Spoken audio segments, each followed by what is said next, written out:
अस्सलाम वालेकुम फ्रेंड्स, अपनी पहली वीडियो के साथ मैं हूं उमर फ़ारूक और मैं इससे पहले भी बेशतर वीडियोस बना चुका हूं, मगर सिर्फ म्यूज़िक के साथ। उन्हीं चंद वीडियोस में से मैंने कुछ वीडियोस ग्रीन स्क्रीन के साथ बनाई, जिनमें ख़ास तौर पे इस्लामिक लोअर थर्ड हैं। और ख़ास तौर पे लोगों ने मुझे, दोस्तों ने मुझे, भाइयों ने उन वीडियोस पे कमेंट किए और मुझे व्हाट्सएप पे मैसेजेस किए कि भाई आप इन इस्लामिक लोअर थर्ड पे भी वीडियो बनाएं। तो आज हम इंशाल्लाह इस्लामिक लोअर थर्ड बनाना सीखेंगे। और दोस्तों यहाँ पे मैं बताता चलूँ कि अगर हम किसी भी किस्म की एनिमेशन बनाना चाह रहे हैं तो उसके लिए ज़रूरी है कि उसको ड्रा किया जाए, उसको डिज़ाइन किया जाए। अब चूँकि यहाँ पे हमारे पास लोअर थर्ड की बात है, तो यहाँ पे मैंने एक लोअर थर्ड का सेट क्रिएट किया है। हमारे पास यहाँ पे 3 लोअर थर्ड हैं। पहले लोअर थर्ड में आप देखेंगे कि सेंटर वाली जो राउंड शेप है फ्लावर टाइप, इसमें लोगो या टाइटल देने की गुंजाइश नहीं रखी मैंने। अगर फॉर एग्ज़ाम्पल हम यहाँ पे टाइटल या लोगो नहीं देना चाह रहे, तो हम इस वाली शेप को यूज़ कर सकते हैं। दूसरे वाले लोअर थर्ड और इसी तरह तीसरे लोअर थर्ड में आप देखेंगे कि यहाँ पे मैंने लोगो रखे हैं। अगर आप लोगो नहीं देना चाह रहे तो आप अपना कोई टाइटल दे सकते हैं। अगर टाइटल भी नहीं देना चाह रहे तो आप फर्स्ट वाली ऑप्शन को, राउंड शेप को यूज़ कर सकते हैं। लेकिन यहाँ पे अगर मैं अपने इस डिज़ाइन को आफ्टर इफेक्ट में इंपोर्ट करता हूँ तो मेरे लिए इसको एनिमेट करना थोड़ा मुश्किल हो सकता है। लेकिन मैंने अपने काम को थोड़ा आसान करने के लिए क्या किया कि इन वाइड शेप्स, तीनों वाइड शेप्स और 3 राउंड शेप्स को सेपरेट फाइल्स में रखा किस तरह के, यहाँ पे मेरे पास है बैकग्राउंड और यहाँ पे लोगो की सेपरेट फाइल और राउंड शेप्स, और उसके बाद हमारे पास ये सोशल आइकन्स जिस तरह यहाँ पे मैंने ऐड किए हुए हैं। और बिल्कुल उसी तरह स्ट्रोक यहाँ पे आप देख सकते हैं कि वाइड शेप के साइड पे, आउटसाइड पे स्ट्रोक ऐड किया हुआ। तो इसको भी मैंने यहाँ पे सेपरेट फाइल में रखा हुआ, ताकि जब मैं इसको एनिमेट करूँ या इसका कलर चेंज करना चाहूँ तो मैं इजीली इसको चेंज कर सकूँ। बिल्कुल इसी तरह यहाँ पे मैंने 3 की 3 वाइड शेप्स इस फाइल में रखी हैं। लेकिन यहाँ पे आप देखेंगे कि इन वाइड शेप्स को मैंने राइट साइड से काटा हुआ है। इसकी वजह ये है कि जब हम अपना लोअर थर्ड क्रिएट करेंगे, उसको कंप्लीट करेंगे, और जब हम कोई टाइटल उस पर इंसर्ट करते हैं या पुट करते हैं, तो बाज़ औक़ात हम इस तरह का कोई कंटेंट होता है कि हमें लोअर थर्ड छोटा या बड़ा करना पड़ता है विड्थ के लिहाज से। तो ये शेप्स इसलिए मैंने काटी है कि हम इसकी मदद से अपने लोअर थर्ड को विड्थ में कम या ज़्यादा कर सकते हैं। तो हम इसको कम या ज़्यादा किस तरह करेंगे तो वो सीखेंगे हम इस वीडियो में। सबसे पहले हम करते हैं आफ्टर इफेक्ट में न्यू कंपोजिशन हम रखेंगे यहाँ पे इस्लामिक लोअर थर्ड।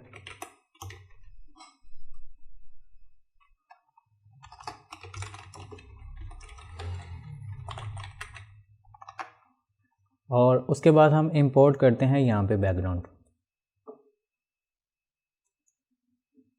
दोस्तों बैकग्राउंड कोई ज़रूरी नहीं है, लेकिन सिर्फ मैंने इसको एक खूबसूरती के लिए यहाँ पे ऐड किया है, क्योंकि मैं यहाँ पे कोई किसी वीडियो के लिए लोअर थर्ड क्रिएट नहीं कर रहा, तो और मेरे पास है भी नहीं है। मैं वीडियो अगर ऐड करना चाहा भी तो कर सकता हूँ, लेकिन यहाँ पे इस बैकग्राउंड को सिर्फ इसलिए रखा है कि हम जो लोअर थर्ड क्रिएट करें वो दिखने में खूबसूरत हो।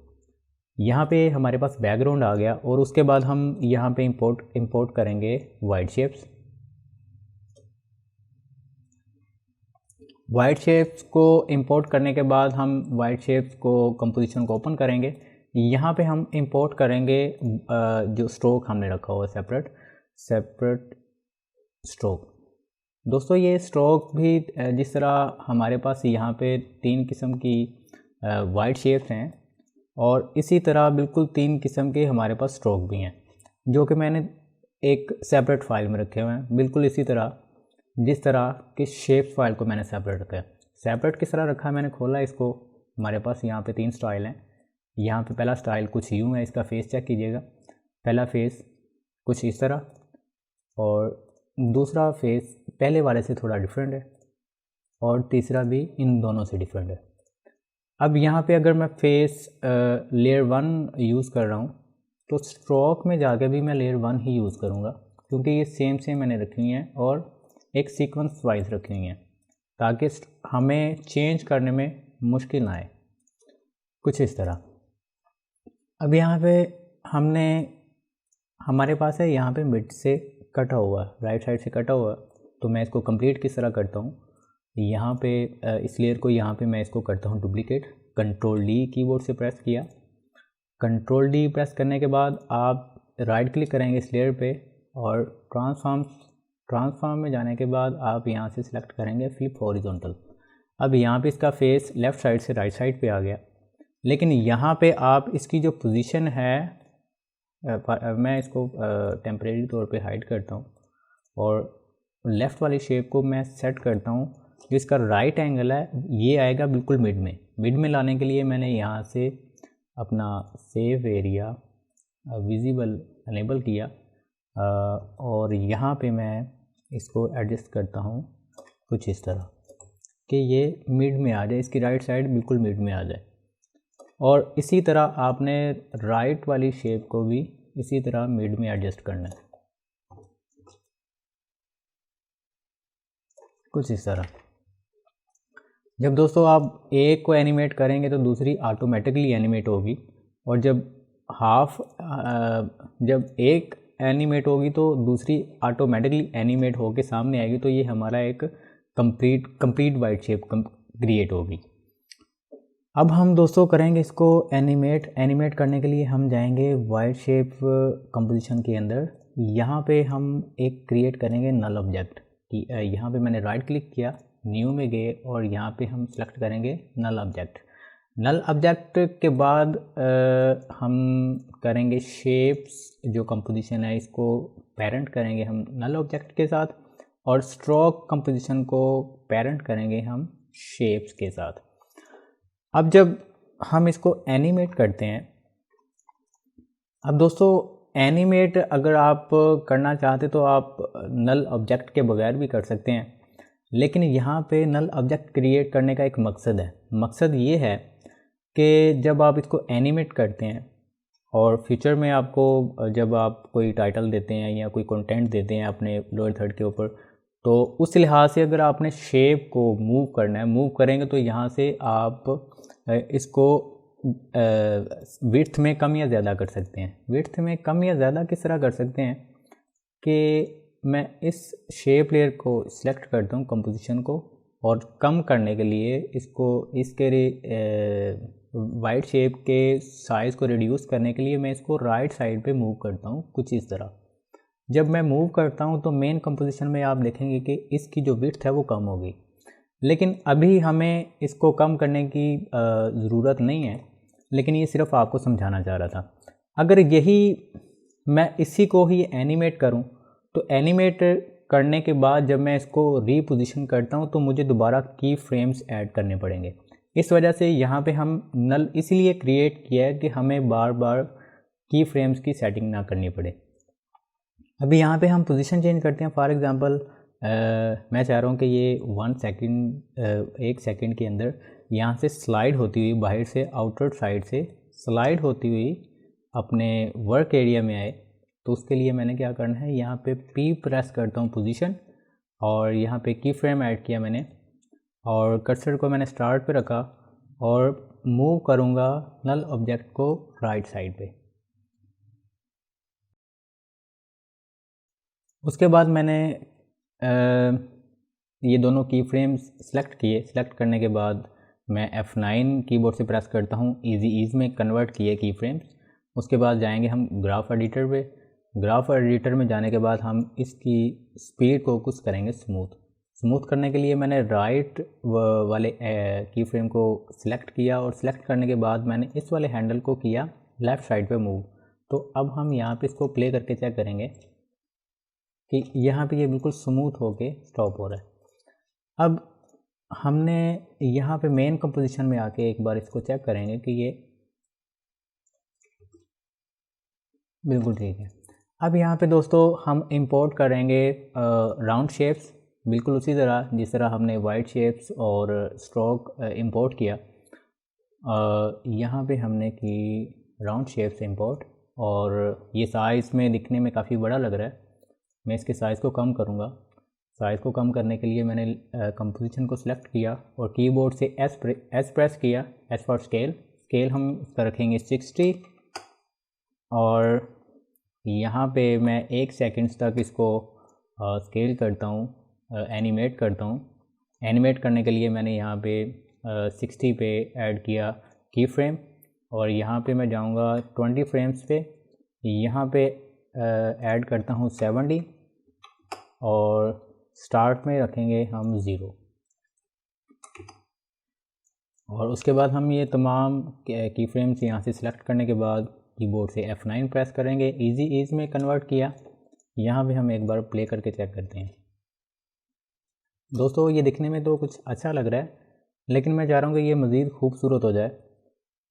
खूबसूरत करने के लिए मैं इसको क्या करता हूँ कि इसको घुमाऊँगा। घुमाने के लिए मैंने राउंड शेप की कंपोजिशन को सिलेक्ट किया, कीबोर्ड से R प्रेस किया, R फॉर रोटेशन, की फ्रेम ऐड किया यहाँ पे, और यहाँ पे मैं 1x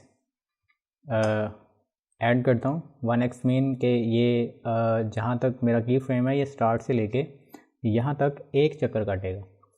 तो मैंने क्या करना है, स्टार्ट में एक की फ्रेम ऐड किया, यहाँ पे 0 ऐड किया, एंटर किया, और यहाँ पे अब हम इसको प्ले करके चेक करते हैं। दोस्तों ये घूमने में काफ़ी तेज़ है।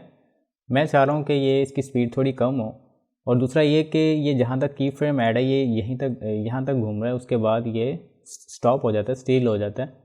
लेकिन मैं ये चाहता हूँ कि ये जो इसका टाइम ड्यूरेशन है, जो वर्क एरिया का टाइम ड्यूरेशन है, ये उसके दौरान घूमता रहे।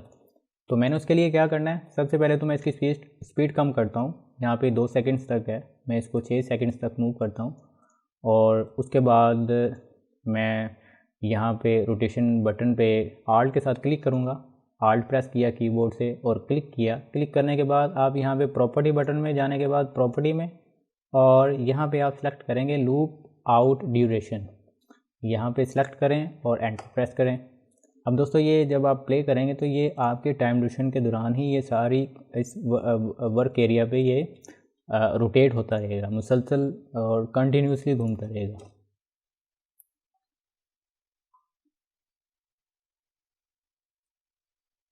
जी, ये यहाँ पे बिल्कुल ठीक है, मगर अब यहाँ पे हमने क्या करना है कि जिस तरह हमने यहाँ फ़ोटोशॉप में कलरिंग की हुई है इसकी, कलर मैच किए हुए हैं, ग्रेडियंट कलर किए हुए हैं, स्ट्रोक का कलर चेंज किया है, तो इसी तरह हम यहाँ पे आफ्टर इफेक्ट में भी इसके कलर चेंज करेंगे। कलर चेंज करने के लिए हम वाइट शेप्स में जाएंगे। वाइट शेप्स में यहाँ पे शेप्स को सिलेक्ट करेंगे, और आफ्टर इफेक्ट्स एंड प्रीसेट्स में जाके आपने सर्च करना है रैंप, ग्रेडियंट रैंप। ये अप्लाई करेंगे आप वाइट शेप्स पे, और यहाँ पे आप कलर सेलेक्ट करेंगे। कलर मैं सेलेक्ट करना चाह रहा हूँ दोस्तों कुछ इस तरह के, इस शेप से कलर लेना चाह रहा हूँ। तो इस शेप से कलर लेने के लिए मैं क्या करता हूँ कि इसको टेम्परेरी तौर पे मैं यहाँ से कॉपी कर लूँगा, Ctrl+C, और वाइट शेप्स कंपोजिशन में जाने के बाद यहाँ पे कर लेता हूँ पेस्ट। ये मेरे पास सामने आ गया। इसको कलर पिकर के थ्रू हम आसानी से कलर पिक कर सकते हैं। किस तरह, मेरे पास ये कलर पिकर है, मैं कलर पिक करता हूँ, डार्क कलर, यहाँ से डार्क कलर ले लिया, और जहाँ से वाइट है वहाँ से कलर पिक कर लिया। यहाँ से हम कलर ले लेंगे लाइट। तो हमारे पास ये कलर आ गए हैं दोस्तों। तो अब मैं क्या करता हूँ कि इस टेम्परेरी राउंड शेप को डिलीट कर देता हूँ।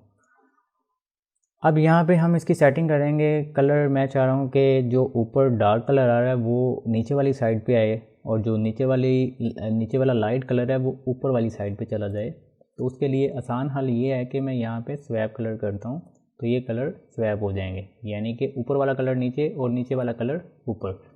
अब इसकी एडजस्टमेंट मैं चाह रहा हूँ कि ये जो डार्क कलर आ रहा है ये थोड़ा मज़ीद बढ़ा दिया जाए। तो उसके लिए मैंने इन पॉइंट्स की मदद से इन कलर की सेटिंग करनी है।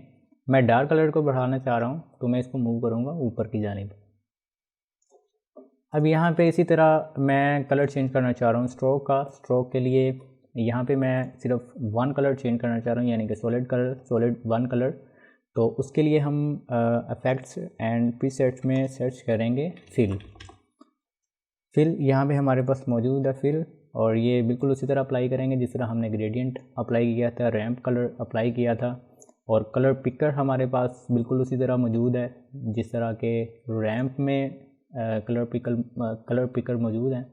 हम कलर पिक करेंगे बिल्कुल इसी शेप से।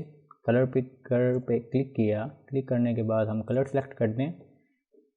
कलर सेलेक्ट करने के बाद आप मज़ीद इस कलर को भी सेट कर सकते हैं। कलर सेट करने के लिए हम यहाँ पे कलर पे क्लिक करते हैं, और मैं चाह रहा हूँ कि ये थोड़ा लाइट हो जाए। लाइट इस वजह से कि ये जो ऊपर वाली साइड से है वो हमें कुछ विजिबल हो।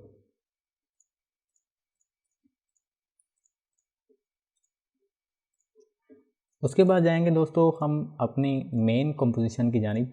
आप देख सकते हैं कि यहाँ पे जो हमारी वाइट शेप्स हैं ये बिल्कुल बॉर्डर पे टच हो रही हैं, लेकिन मैं इसको थोड़ा कम करता हूँ। कम करने के लिए, रिड्यूस करने के लिए इसकी विड्थ को, तो मैं इस शेप लेयर को सिलेक्ट करता हूँ और मूव करता हूँ यहाँ से राइट साइड पे। अब हम चलते हैं अपनी मेन कंपोजिशन की जानिब। अब यहाँ पे आप देखेंगे कि मैं यहाँ पे फॉर एग्ज़ाम्पल वाइट शेप की जो शेप स्टाइल है वो चेंज करना चाह रहा हूँ। चेंज करने के लिए मैं जाऊँगा शेप्स में। यहाँ पे मैं सेलेक्ट करता हूँ फॉर एग्ज़ाम्पल सेकंड वाली लेयर नंबर 2, और बिल्कुल इसी तरह मैं स्ट्रोक में जाने के बाद भी लेयर नंबर 2 ही सिलेक्ट करूँगा। विजिबल किया इसको मैंने सेम, और यहाँ पे आप देखेंगे कि ये शेप चेंज होगी। अब मैं चेंज करना चाह रहा हूँ क्योंकि अब हमने यहाँ पे लोगो भी लगाना है। लोगो लगाने के लिए हम इस शेप को चेंज करेंगे। बिल्कुल उसी तरह हम राउंड शेप्स कंपोजिशन को भी ओपन करेंगे जिस तरह हमने वाइड शेप्स और स्ट्रोक को ओपन किया हुआ, बिल्कुल। और राउंड शेप को ओपन किया, हम यहाँ पे चेंज कर लेते हैं कोई shape number 3। Control W close किया, इसको भी क्लोज़ कर देते हैं टेम्परेरी तौर पे। अगर हमें ज़रूरत पड़ेगी तो दोबारा ओपन कर लेंगे। Control W। यहाँ पे आप देख सकते हैं कि हमारे पास ये राउंड शेप भी चेंज होगी। अब यहाँ पे हम ऐड करते हैं लोगो भी बिल्कुल उसी तरह इंपोर्ट करेंगे जिस तरह इंपोर्ट की थी हमने वाइट शेप्स, राउंड शेप्स और स्ट्रोक। ये आ गया हमारे पास लोगो। लेयर पे क्लिक करें और एस प्रेस करें, हमारे पास यहाँ पे स्केलिंग के लिए यहाँ पे नंबरिंग आ गई। हम अपनी मर्ज़ी का नंबर ऐड करने के बाद भी इसको रीस्केल कर सकते हैं, लेकिन मेरे लिए यहाँ से ज़्यादा इजी जो है वो यहाँ से रीस्केल करना है, क्योंकि मुझे नहीं पता कि कौन सा नंबर मैं यहाँ पे ऐड करूँगा तो ये बिल्कुल इसमें फ़िट हो जाएगा। तो इसलिए मैं इसको यहाँ से रीस्केल करता हूँ, रिसाइज़ करता हूँ। रीसाइज़ करने के बाद अब देखना ये है कि हमें इस लोगो को भी एनिमेट करना पड़ेगा। मगर मैं चाहता हूँ कि यहाँ पे मुझे एनिमेट ना करना पड़े, बल्कि जो राउंड शेप जिस तरह स्केल हो रही है ये भी बिल्कुल उसी तरह स्केल हो। तो अगर मैं इस लोगो को पेरेंट करता हूँ इस राउंड शेप के साथ तो ये साथ में घूमेगा भी, मगर मैं चाह रहा हूँ कि ये लोगो यहाँ पे घूमे ना। तो उसके लिए मैंने क्या करना है, यहाँ पे हम अंडू कर देंगे। अंडू करने के बाद मैं यहाँ पे जाऊँगा स्केल में। स्केल पे मैं और राउंड शेप के भी स्केल को हम ओपन करेंगे, स्केल एज पर स्केल। और अब यहाँ पे हम स्केल बटन पे आल्ट के साथ क्लिक करेंगे। क्लिक करने के बाद यहाँ पे जो पेरेंट बटन है यहाँ पे हमारे पास, हम पेरेंट करते हैं राउंड शेप के स्केल के साथ। एंटर किया। अब आप देखेंगे कि अब हमारे लिए आसानी ये है कि अगर मैं की फ्रेम्स यहाँ से चेंज करता हूँ तो साथ में हमें इसको छेड़ने की ज़रूरत नहीं है, इसको एनिमेट करने की ज़रूरत नहीं पड़ेगी। अब यहाँ आप देख सकते हैं कि जब ये एनिमेट होता है या स्केल होता है तो लोगो उसी राउंड शेप के साथ स्केल हो रहा है।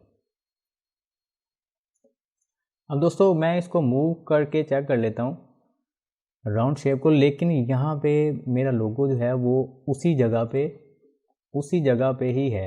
लेकिन मैं चाह रहा हूँ कि जब मैं इस राउंड शेप को मूव करूँ तो साथ लोगो भी मूव करने के लिए मैंने बिल्कुल इसी तरह पोजीशन यहाँ पे ओपन करनी है लोगो की, और साथ में पोजीशन करूँगा राउंड शेप की।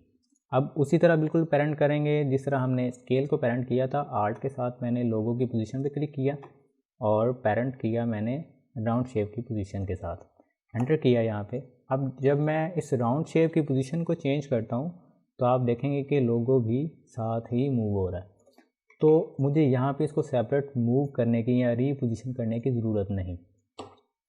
अब हम यहाँ पे इसको प्ले करके चेक करते हैं कि ये दिखने में किस तरह का लगता है।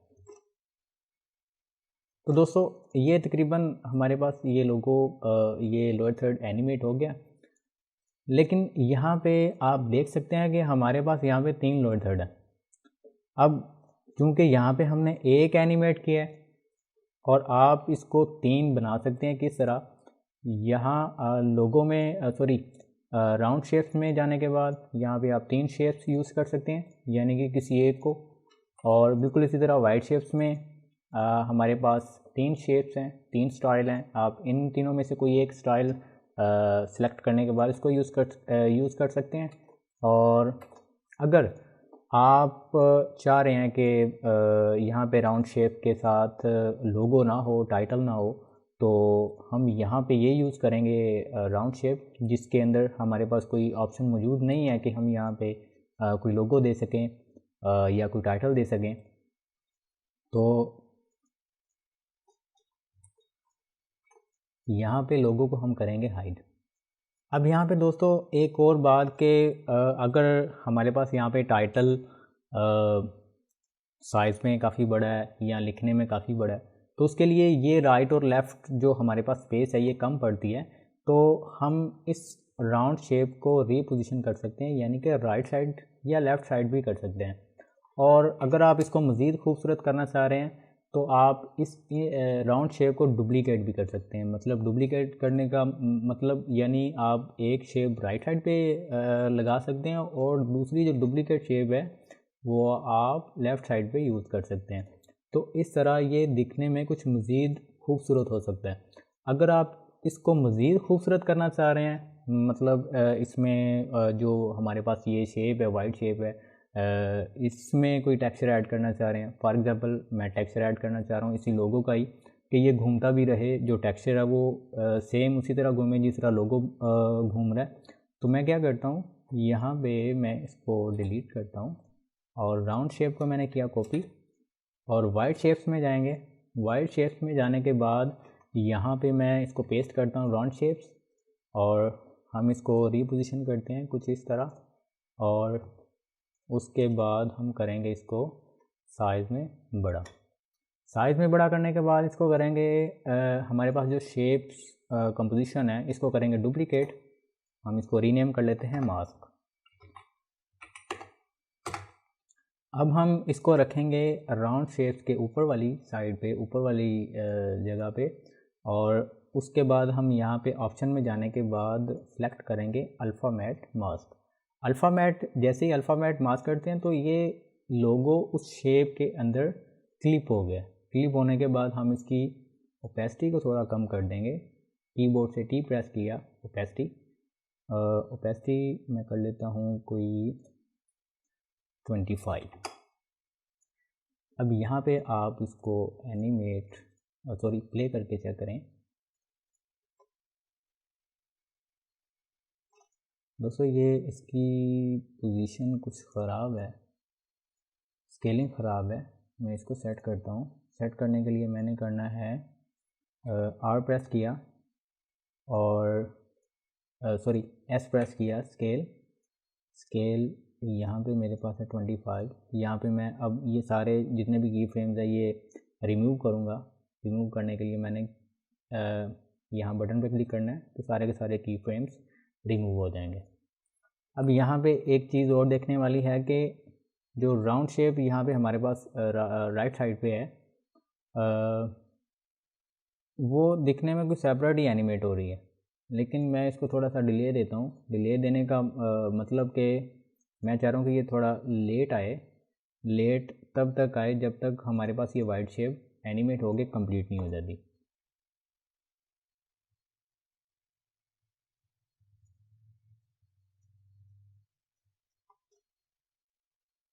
कुछ इस तरह। मेरे ख्याल से दोस्तों ये बिल्कुल बेहतरीन है।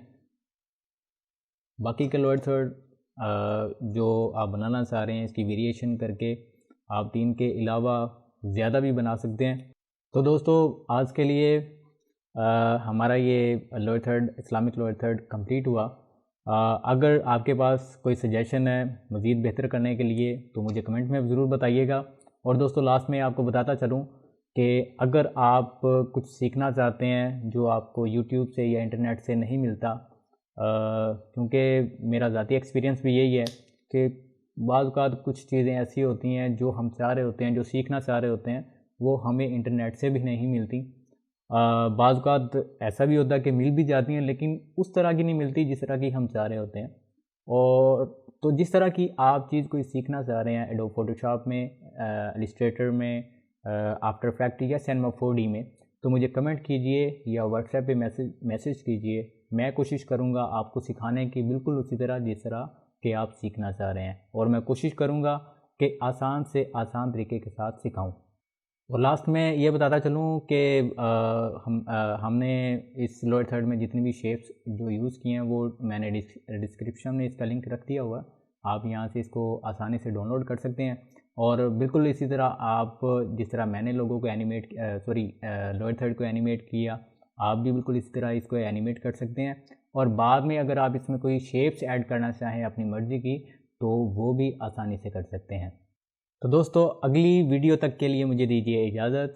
अल्लाह हाफ़िज़।